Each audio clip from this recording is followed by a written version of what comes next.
Well, hello. My name is Aaron. Welcome to the show. This is show numero uno, number one.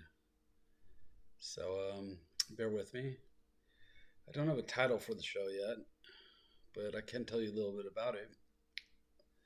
Essentially, for me, I'm doing the show, uh, I guess, for therapy to go through the moments of my life, the important ones, the funny ones, the exciting ones, the tragic, all that. I've led a 10 life so far, I figure, plus many more. If you stick with me, you'll see what I mean. But besides that, um, I think a lot of people can learn from the mistakes that I've made in my life. Numeral, doesn't sound right. Numerous mistakes. Um, like I said, a lot of them are funny, but again, show number one, thinking the title might be Aaron's memorabilia. Sorry, it was actually speech therapy from K through 12. Memorabilia. Aaron's memorabilia. I guess I should be able to pronounce the word if I'm going to title my show it, huh? Also spell it, right? Aaron's memories? Aaron's memories. That sounds nice. People usually spell memories. Good title, perhaps. So, one thing that I think would make the show unique is that after every show, I'm going to send out a piece of me. And what I mean by that is memorabilia, things I've collected basically since I was a toddler, and I've managed to hold on to everything from concert tickets to some of my first drawings, paintings, you name it, random stuff, old IDs. What's on my desk right here? I don't know. We got this is funny. A sample of this cologne. This actually has a huge story behind it, but probably won't get to that for a while. This cologne, Liz Claiborne. Some lucky person will get this pretty soon, someday. Anyways, I didn't put that there on purpose. I'm just giving an example of the kind of stuff that send it out. And the idea is to catalog it and assign it, and that way each show will have an item associated with it. So let's say we get up to 1,000 shows or so. If you own piece number 5 from show number 5, shit, it might be worth something. I think I'm allowed to say shit on this, so I'm gonna go with that. Whoa, what's this? Go away, dude. All right. So, for the first prize, I'm gonna do an imitation from a character on TV. Pretty obscure, but if you watch the show at all, you'll know exactly who this is. So I figure the first person to comment will get a prize of some sort. Can't be the perfume or the cologne because that has a story behind it. So I'll send something out. It'll be number one. Number one. Thinking maybe a piece of artwork, actually. So, shoot, do I show what I'm going to send out or is it a surprise? Interesting.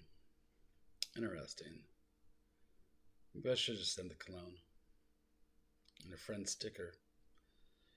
All right, go back to the invitation. Sorry, I do digress. Sorry about that. Imitation time. A character from TV show. So here comes the news, guys. Gloom.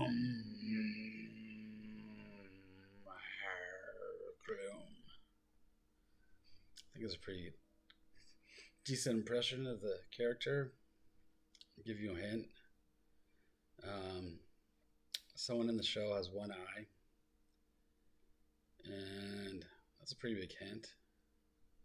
The person with one eye is a female. All right, so numero uno. This could be worth big bucks, guys. It could be like Aaron coin. It's called Aaron currency, Aaron coin. So one a day. At least that's my goal. At least a show a day. This is show number one. And I think we're going to go with Aaron's memories. Aaron's shit, something like that. I got a title and hashtag all this stuff and figure it out. Hopefully the mic is working well enough on this. So, yeah, let me tell you this. You're special. And that's all that matters. My name is Aaron. Love y'all. And catch my next show. And I guess I'm supposed to say subscribe to me or like or something like that. But Aaron's Therapy. Maybe that's the title. Aaron's Therapy Hour. You guys manage an hour with me actually doing the news and all that stuff. Or just telling my stories, I guess. I think my stories are more interesting. So, let's delve into one, huh? Shall we? So, let's start with my birth, I suppose. Interesting birth. I have an older brother who was 13 months old at the time of my, of my birth. So, we lived in South Lake Tahoe at the time. And those of you not familiar with South Lake Tahoe, it's one of the deepest alpine lakes in the world. I believe it's number 8, 1,600 feet deep plus. Beautiful place. Mark Twain once called it, from the top of Heavenly Valley, the most beautiful view in the world. So it's, got some pedigree to it. Great skiing, boating. Anyways, my mom decided that she wanted to have me as a natural birth. My brother was a cesarean, so he just came right out. Today, with modern, medical advice, you have to wait at least 6 years, from what I read, to have a natural birth after a cesarean, just because of the complications that can ensue. So, my mom didn't want to have me as natural, though. 13 months after she had the C-section. So then went to delivery at the hospital, South Lake. It's called Barton. So we drove down to UC Davis, about hour and a half, hour drive from down the hill. It's in Sacramento, the state capital of California. Anyways, my childbirth, the story kind of becomes convoluted. Everyone has their origin stories.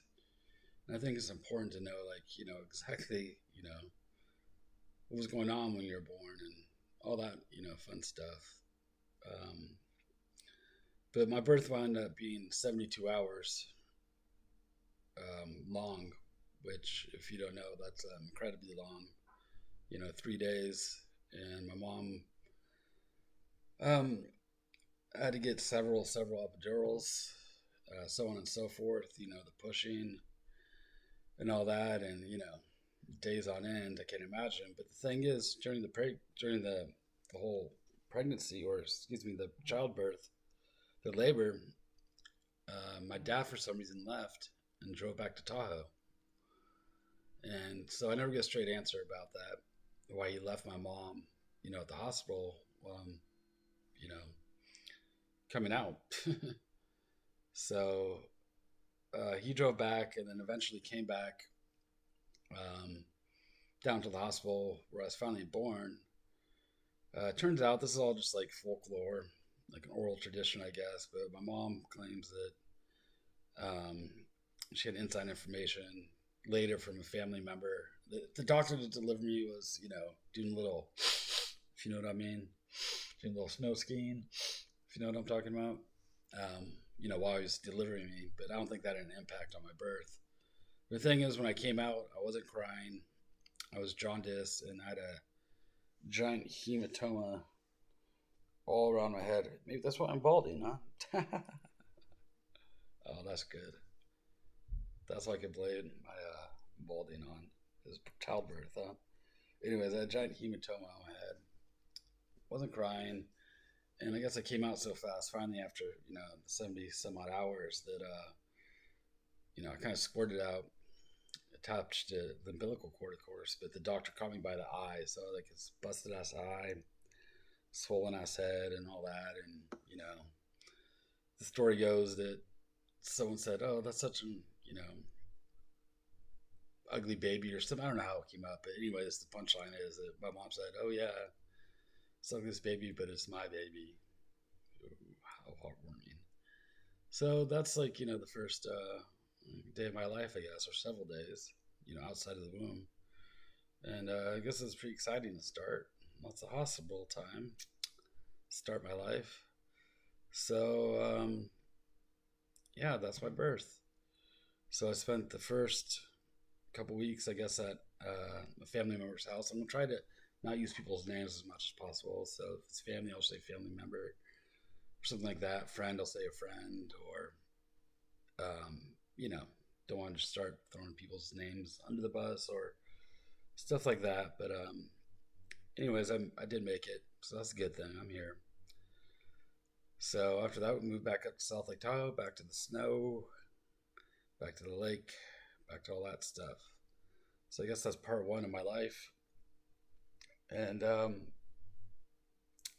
we'll go from there.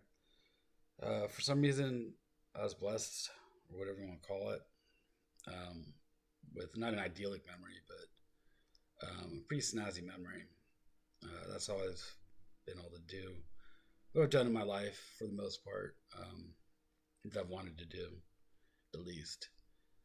So if you stay tuned, unfortunately, um, I'm gonna say this. I guess think Shakespeare, perhaps. I don't know. That's the hint I'll give you. Think Shakespeare. Everything's not sunshine and roses, and everything's not all white wine, and my white wine, me bitching about shit. I think I can say those two words, bitching. Or those are some bitchin' jeans. Yeah, I can say that. Sorry, I digress. But anyways, stick with me. This has already been pretty therapeutic for me, and I get to fiddle with my beard. I guess. I think it looks all right. Maybe needs a little trim. This eyebrow gets a little crazy sometimes. Evil eyebrow. Evil eyebrow. Evil iron. There we go. Pop your eyebrow. Some people pop their collars, but I pop my eyebrow. Pop your eyebrow. Pop your eyebrow. No, pop your eyebrow. What am I doing? So I was told I'm supposed to do TikTok. I am on Facebook. Probably easy to find me if you watch a show or two on Facebook. I have no blocks or anything, so that should be fun. God, I need to learn to keep a consistent voice because no one probably heard me mumble the last half hour or 13 minutes that we've been on. So 13, that's a good number. 1313 now. And also, as this show goes on, if you might have noticed that I have a voice that tends to put people to sleep. So past partners have requested story time. Um, I have a unique ability to put people to sleep, babies and adults to sleep with my voice. Not like I'm hypnotizing them, but it's just soothing. And it's nice to fall asleep too. So that might be another tool for this. God, now I'm just like begging for people to watch us. Anyways, I have a soothing voice, dude. Listen to this shit before you go to sleep. I'm kidding. I digress. I kid. I need a jazzier background too, so. Oh, there's me on the big screen. Big screen. All right. Maybe I should edit that. I'm just going to keep it. So, again, I'm going to send out that prize. God, it might not be a month until I send it out. It's going to be a piece of art, I decided. A sketch from school, but it'll be signed by me. Cataloged as number one. The number one of an Aaron coin. And cataloged here. So, no one else can have a copy of it. Whatever I decide to send out. And that way, you'll be a little closer to me, and I'll feel a little closer to you. Bye. Be good. Love y'all. Peace out.